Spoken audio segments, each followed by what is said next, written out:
Hey Fragrance family, welcome to another video from Proverbs 27:9 Fragrances. Today we're going to be looking at one of the fragrances that is featured in my Reviewing the Reviewers video, where I reviewed several of the YouTube reviewers in the fragrance community and the fragrances that they hyped the most. And this one, it was hyped by Justin Copeland from Stay Fresh Productions. And it's John Varvatos Vintage. If you would, go ahead and hit that subscribe button if you haven't already. We upload videos every Monday and Friday, but we have been hitting a lot of Wednesdays as well, sometimes on the weekend as well, trying to get as much fragrance-related content out as we can. We are on Facebook, Proverbs 27:9 Fragrances, and so make sure you're subscribed to the channel.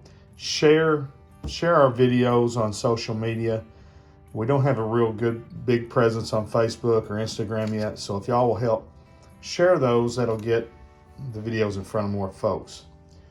So John Varvatos Vintage was the second John Varvatos fragrance that I purchased.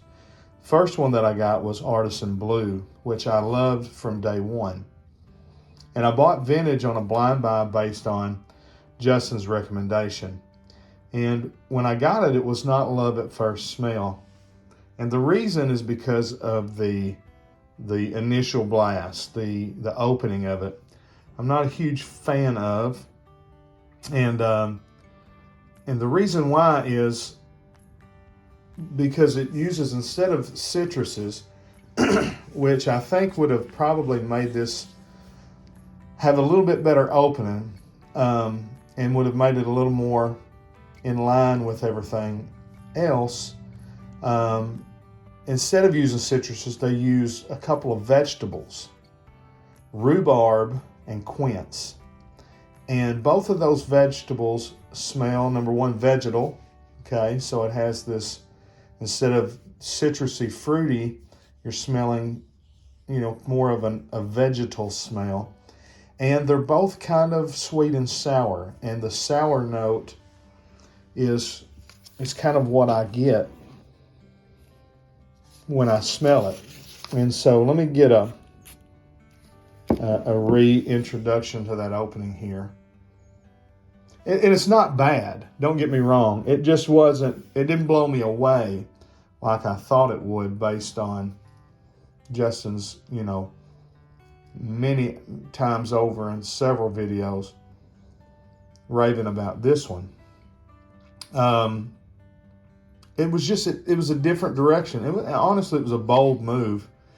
Let me go over the notes here. Top notes are rhubarb, quince, pepper, wormwood, fennel, and basil. Middle notes are cinnamon, juniper, lavender, green leaves, orris, jasmine.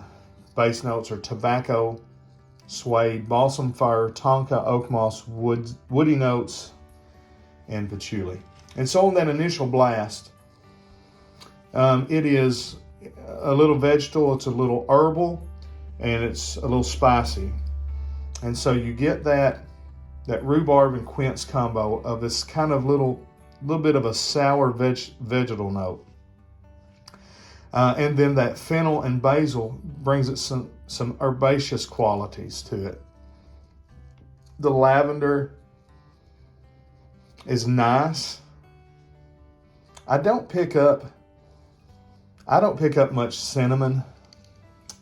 What I really get from this is after you get that kind of initial blast of kind of this peppery, lavendery leather fragrance, and that's really what it is. Once it dries down, you're going to get this nice spicy lavender leather feeling to the fragrance, and it's really, really nice in the dry down. The opening, it has that rhubarb quince combo that just makes it a little sour. It's a little different.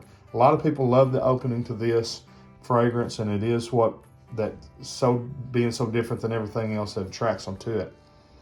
To me, it's what turned me off. But once you get past the initial opening, which doesn't take long, to be honest with you. You're left with, again, just a really nice, it kind of transitions from being, it's described as a woody chypre. And, I think that is a good description of it. You're left with this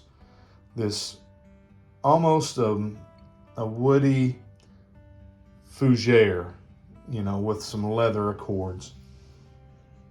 It is a little green, and so if you don't like green fragrances, all that basil and fennel and balsam and whatever the green leaves are, that may not be to your taste, but I really like it. The oak moss and patchouli works really nice in the base.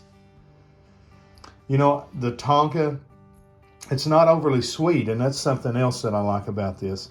This is vintage, so my idea is that he's doing their take on an older style perfumery. It smells like a modern perfume or fragrance, but it does have a classic touch on it. It's almost like if you took Azzaro's Wanted and took away that real sweet top to it, you would get a similar vibe as what you get here. Just kind of nice, smooth, leathery, woody, spicy, subtly sweet. I don't get a lot of florals. There is jasmine and orris root listed. You can smell the juniper, which gives it this, what makes it kind of, juniper is used a lot in woody fragrances. It gives it kind of a balsamic and then kind of green, piney quality without being straight pine needles, So a lot of woody fragrances uses juniper, and it's really nice in order to give it that green pininess without being in your face. Doesn't smell like you're smelling a pine tree. And so I like that about it as well. I like the fact that it is woody and it is green and it is a nice woody fragrance. Is it cypress? Let me look back. No, it's fir, balsam fir. Again, I like woody fragrances and I like green piney fragrances, but sometimes they can be a little too in your face, and this one's not. It's real smooth, and so Justin had it right when he talked about how smooth this one is. I don't get a lot of tobacco, and that's a good thing with me. I'm not a heavy tobacco fan. You can just kind of smell a little bit of a pipe tobacco kind of hint there. But overall, this is a really nice fragrance. It's a really classy fragrance. This would be a good fragrance for a young person who wants something a little more mature. And it'd be good for a real mature person who wants maybe a little something that's still classy, but maybe a little bit more youthful than what they typically would wear. This falls right there in the middle, being just a real good, classy, signature style scent. You could wear this to the office. You could also wear this, in a flannel on a cold day out taking a hike or whatever. You're going to smell real good kind of anywhere you wear this. Again, jeans and a leather jacket. This would be a good fragrance. So it's a very versatile fragrance. About the only place you wouldn't want to wear this might be to the gym or on the beach. Anywhere else, spring, summer, fall, winter, daytime, nighttime, pretty good, versatile fragrance. Not one of my top, favorites, but it's growing on me and I'm liking it more as I smell it. So that's my take on John Varvatos Vintage. Let me know in the comments what you think about this fragrance and other fragrances that you think are similar. Maybe something you'd like to see me review. All right, till I see you down the road, I say God bless. Frag on, Frag fam.